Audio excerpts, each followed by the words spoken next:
गेली 25 वर्ष लॉकडाऊन आहे.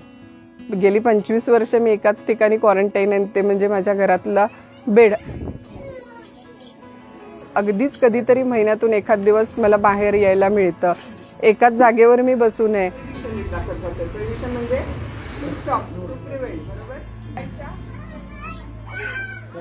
इचलकरंजीच्या प्रीती पटवा यांना मस्क्युलर डिस्ट्रॉफी हा दुर्मिळ स्नायूंचा आजार झाला. त्यावेळी त्यांचं वय 20 वर्षांचं होतं. गेल्या 25 वर्षांमध्ये मानेखालील एकेका अवयवाची हालचाल कमी होत गेली. आजाराचं निदान झालं तेव्हा त्या कायद्याचं शिक्षण घेत होत्या. मला सुप्रीम कोर्टामध्ये प्रॅक्टिस करायची होती आणि आपली जी राज्यघटना आहे त्या राज्यघटनेशी संबंधित जे काय आपल्याला दिलेले मूलभूत हक्क आहेत, प्रत्यक्षात ते हक्क मिळत नाहीत. मग ते नाही मिळत आहेत तर ज्यांना नाही मिळत आहेत त्यांना न्याय देण्यासाठी म्हणून मला काम करायचं होतं. त्यामुळे समाजाला न्याय द्यायचा या हेतूनं खरं तर मी LLBला ॲडमिशन घेतलेलं होतं. पहिले 2-3 महिने व्यवस्थित मी कॉलेजला वगैरे जात होते, पण लवकरच एक साधारण 4 महिन्यानंतर डिसेंबर 2000 एक दिवशी एका बसची पायरी चढताना माझ्या लक्षात आलं की मला काही केलं ती पायरी चढता येईना. आणि तेव्हा मला लक्षात आलं की मला काहीतरी प्रॉब्लेम झालाय. मस्क्युलर डिस्ट्रॉफी झालेल्या रुग्णांच्या हालचाली कमी होतात, चालण्या फिरण्यावर बंधनं येतात, याची जाणीव त्यांना होऊ लागली. की हा मस्क्युलर डिस्ट्रॉफी म्हणून आजार आहे.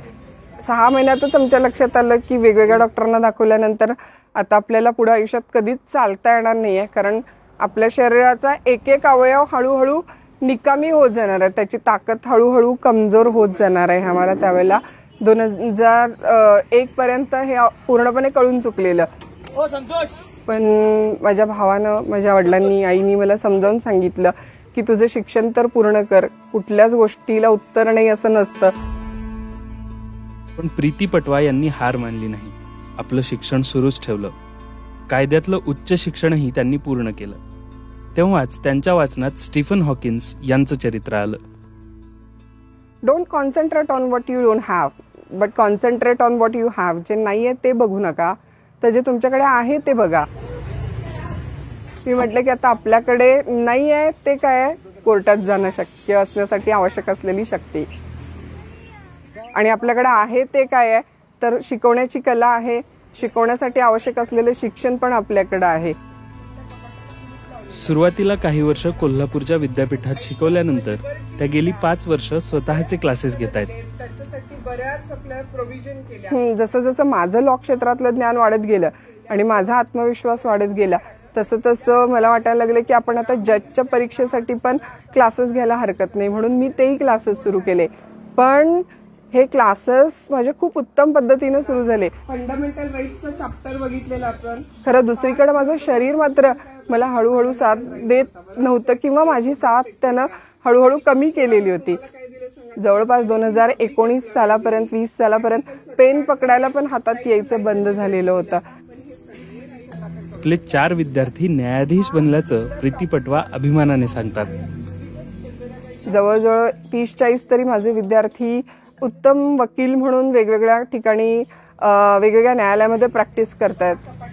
ते मला असं सांगतात की इथं आल्यानंतर असं वाटतं की आम्हाला आमच्या आयुष्यातला सगळ्यात चांगला शिक्षक भेटलेला आहे तुमच्याकडे आल्यानंतर.